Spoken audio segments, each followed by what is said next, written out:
By the time the judge asked, "I'm sorry, how exactly do you sue someone who doesn't live in your HOA?" the courtroom was already halfway to hysterical laughter. On the plaintiff's side, a row of tanned, pearl-necklaced residents of the Vista Azul Coastal Community Association stared forward in mortified silence. In front of them, a projector displayed Exhibit A, a photo of my modern little rooftop office perched on my plain, single-story beach house, with the words nuisance structure in red all caps. On the defense side, legs crossed, hands calmly folded, sat me. I was wearing a wrinkled button-down and boat shoes, looking like I'd rather be anywhere else. "That would be me, Your Honor," I said. "I'm the non-HOA peasant in question. My property was older than the HOA. And my crime, according to the furious woman at the plaintiff's table, was a rooftop office that ruined the cohesive luxury aesthetic of her community's million-dollar ocean views." The judge pushed his glasses up his nose.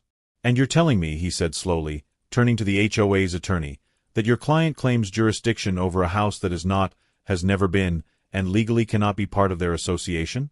Before the attorney could answer, the HOA president herself, Janelle Crow, hair sprayed into submission and blazer the color of righteous indignation, leaned into the microphone. "Your Honor, Vista Azul is a lifestyle brand," she said with a tight smile. "It cannot be visually compromised by whatever that is on his roof." I didn't look at her. I just slid a folder across the table to my lawyer, a folder labeled Janelle versus Reality, Documentation. 6 months earlier, I thought I had it all figured out. I'd bought my little 1950s beach bungalow in Coral Bay long before the glossy Vista Azul development went up next door. While they were bulldozing dunes and building stucco palaces with infinity pools, I was patching my own roof and running fiber optic cable into my home office. I was a UX designer who worked remotely for a company 3 time zones away. My hobbies were surfing at sunrise, drinking mediocre coffee on my porch, and not talking to people in blazers about community image. My place was technically outside any HOA, an older parcel that the Vista Azul developers had desperately wanted but failed to acquire.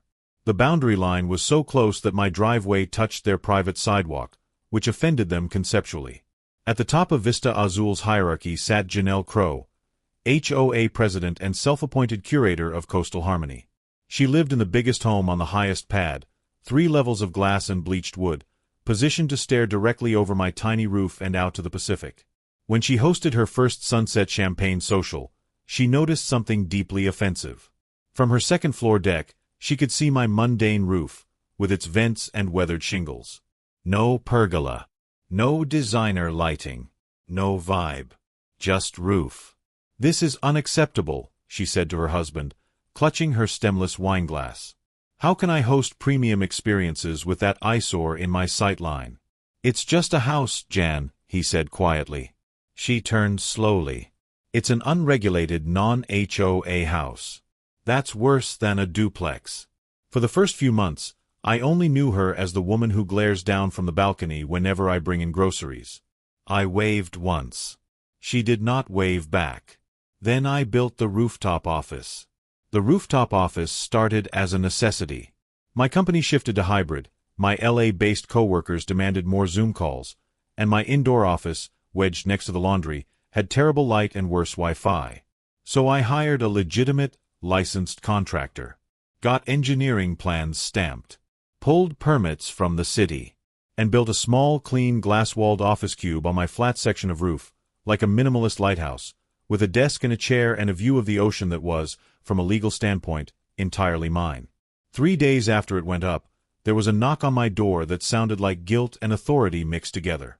I opened it to find Janelle on my step, HOA clipboard in hand, even though I wasn't hers to clip.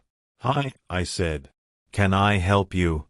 She smiled the way people do when they're not here to help. "I'm Janelle with the Vista Azul Coastal Community Association.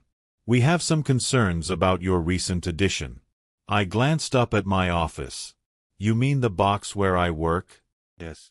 Her smile tightened. Per Vista Azul's view corridor guidelines, no rooftop structures may exceed the height of the primary residence nor interfere with designated sightlines to the ocean. "Cool," I said. "I don't live in Vista Azul." Her eye twitched. "But you live within the Vista Azul viewscape. Your property significantly impacts the experience of our residents." You built around me, I said. That's not my fault. She shifted tactics. We've received complaints. Your structure, it looks like a surveillance outpost. Residents feel watched. It's invasive. I blinked. You mean my office where I stare at Figma files and my own bad font choices? She lifted the clipboard. I'm afraid we'll have to require you to remove it. I laughed. Actual, genuine laugh. You require nothing. You're the president of a club I didn't join. Her face hardened. You'll be hearing from the association. And oh, I did. First came certified letters titled Notice of Architectural Non-Compliance. Then came glossy brochures left on my porch explaining how I could voluntarily conform to Vista Azul standards to protect my property values. I replied once, via email. Hi Janelle. I am not, have never been, and will never be a member of the Vista Azul HOA. Please stop sending me documents. Sincerely, me. Her response came back quickly. Per our counsel, your property falls within our visual jurisdiction. We strongly advise you not to be adversarial. I screenshotted everything. Started a folder on my desktop called HOA Nonsense.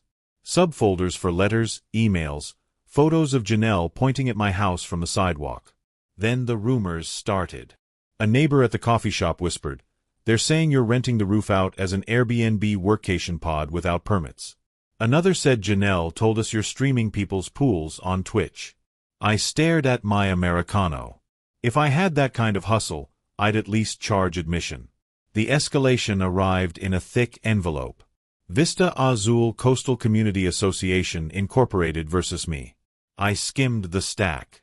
The HOA was suing me in civil court, alleging nuisance, view obstruction, breach of implied community aesthetic contract, which I was pretty sure wasn't a real thing, and interference with quiet enjoyment for their residents.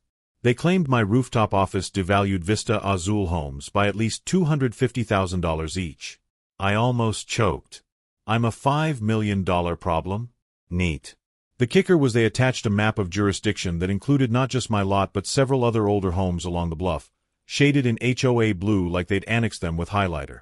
I called a local attorney, Maya, who specialized in real estate and apparently HOA stupidity. She flipped through the complaint and snorted.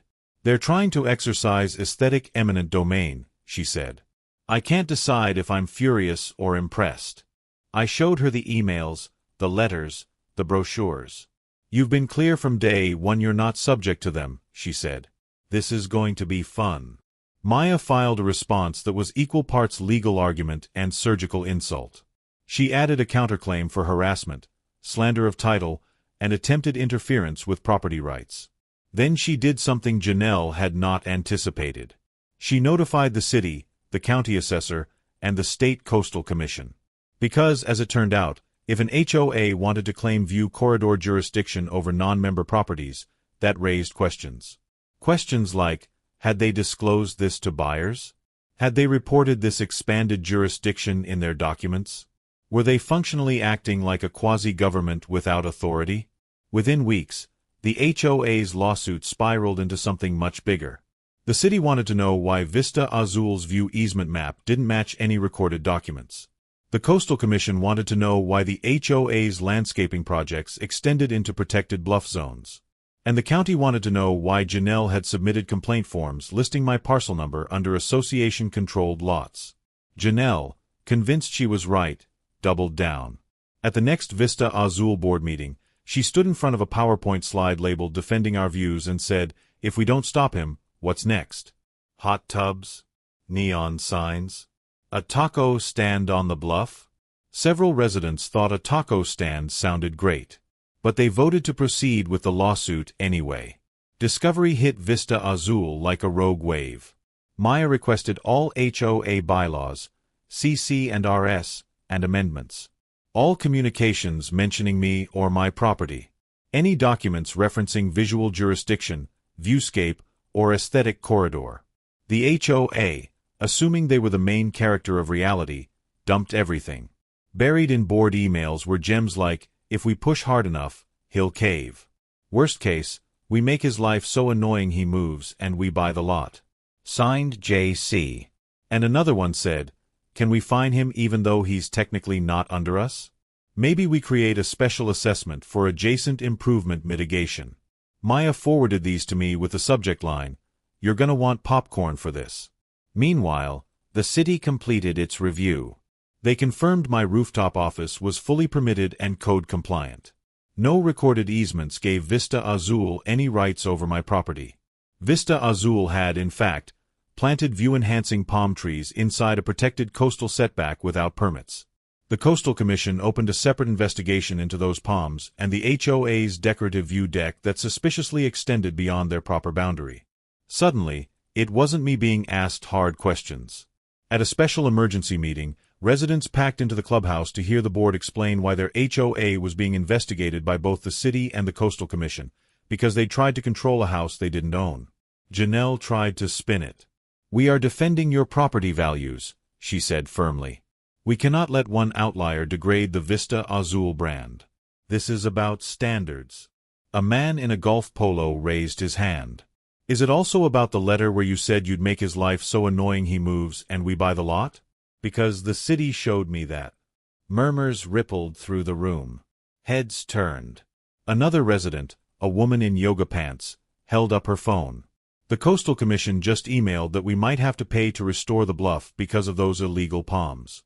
Are we seriously on the hook because you don't like his office?" Janelle's smile cracked. "You're all focusing on the wrong thing," she started. "No," someone muttered. "You are." Back in the courtroom, it all finally collided. Maya stood, walked the judge through a simple slideshow. Slide 1, a plat map showing my parcel clearly outside Vista Azul's boundaries. Slide 2, my building permits and inspections, stamped and approved.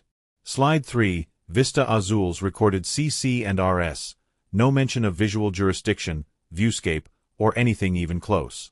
Slide 4, a giant screen grab of Janelle's email about making my life so annoying I move and they buy the lot. "Your Honor," Maya said calmly, "the HOA is not just overreaching. They are attempting to weaponize private covenants against a non-member to force a de facto taking of his property rights." The judge turned to the HOA attorney. "Do you have any legal authority whatsoever that allows your client to enforce their aesthetic rules on a property they do not own, that is not part of their association, and that predates their community?" The attorney shuffled papers. "Well, Your Honor, in coastal communities it's customary to." "Customary," the judge repeated, "is not the same as legal." Janelle couldn't help herself. She leaned into the microphone again. "With all due respect, Your Honor," she snapped, "Vista Azul buyers paid a premium for unobstructed views. That man's bunker on the roof is theft. We are entitled to the environment they were promised." I finally spoke. "It's not a bunker," I said. "It's where I sit so I don't have to listen to you on Zoom calls." A snort of laughter escaped someone in the pews. The judge sighed deeply. "Miss Crow, property law does not recognize your viewscape over another person's parcel absent a properly recorded easement, which you do not have. What you are entitled to is exactly what your documents give you, not what your marketing brochure suggested in aspirational language." He flipped to the counterclaim. "As for Mr. Mercer," he continued, "the evidence clearly shows your association has harassed him, attempted to interfere with his lawful use of his property, and even discussed trying to force him to sell. That is not protecting property values. That is bullying." The ruling was brutal and oddly satisfying. The HOA's lawsuit was dismissed with prejudice. My counterclaim was partially granted. The HOA was ordered to pay my legal fees and damages for harassment, totaling $68,000. A judicial strong suggestion that the HOA and its board review the limits of their authority before attempting to annex reality again. The special assessments went out to cover the legal bill and the coastal mitigation fines for those illegal bluff palms. Homeowners opened the envelopes and saw the number. One line item stuck out, portion attributable to Mercer litigation and related regulatory actions. At the next election, Janelle tried to rally support with a speech about defending our brand. She received exactly 4 votes. 1 was her own. 1 was her husband's. No one could confirm the other 2. She was removed as president, then asked politely on paper but not so politely in the Facebook group, to resign from the board entirely. Janelle stood there, clutching her notes, watching as the votes were tallied on the screen. Her face went from confident pink to pale white to a shade of red I'd never seen on a human before. "That's impossible," she whispered into the microphone, her voice cracking. "I built this community." The new board president, a calm woman in her 60s, stepped forward. "No, Janelle. You sued someone we had no authority over and cost every homeowner here $3,000 each. You're done." Janelle's hands trembled as she gathered her papers, her designer blazer suddenly looking 2 sizes too big. She walked out of that clubhouse meeting in complete silence, 60 pairs of eyes watching her leave, and she never attended another Vista Azul function again.